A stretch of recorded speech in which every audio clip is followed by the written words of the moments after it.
So having to deal with, you know, the guilt that comes through with taking a life, it is almost unbearable.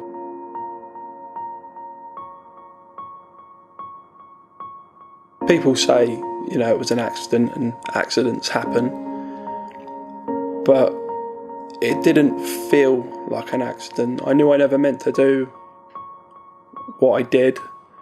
I was completely responsible for what I did for no good reason. There was no good reason to be driving in the way I was driving. I really felt, yeah, like a killer, because it's not something you never think you're ever capable of.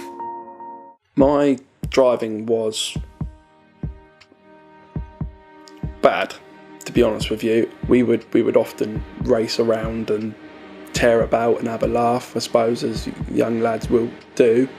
From such a young age, and, you know, driving fast on a regular basis, you know, it made me very confident in my ability to drive. I thought, yeah, you know, where I'd had no accidents, and I thought, you know, in hindsight, I just got lucky, I suppose.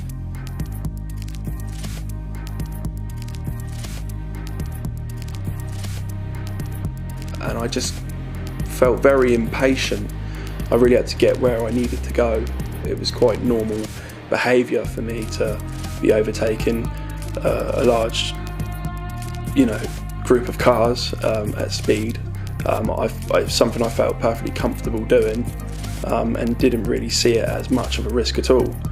I saw this car coming around the corner, so I applied my brakes and went to sort of steer towards the gap. And I wasn't slowing down. You know, it was raining, the roads were very wet. I was trying to steer over and slow the car. I even had to apply the rear handbrake.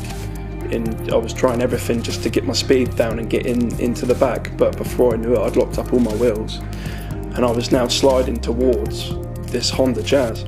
And I knew I was going to hit it, and now I was panicking and the adrenaline was rushing.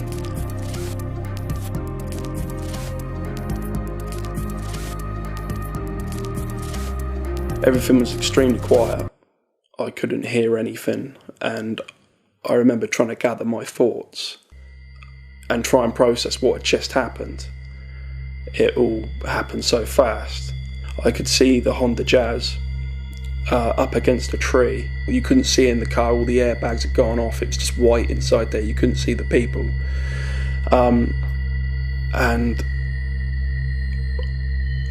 I didn't know what to do, what to say, what to think. I knew I had to stop myself from being sick.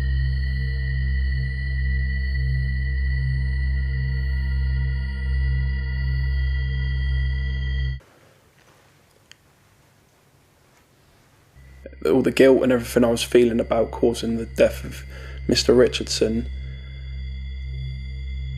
you know, had me in such a bad way.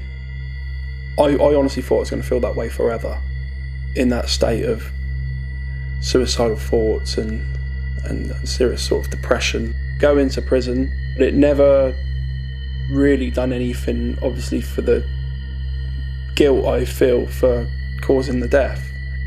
I have that in a place in my mind. It's still just as fresh as it was back then, and I think that will be the way. I think the biggest thing for me was the image they had painted of me in their minds, as I'm sure I would have done too.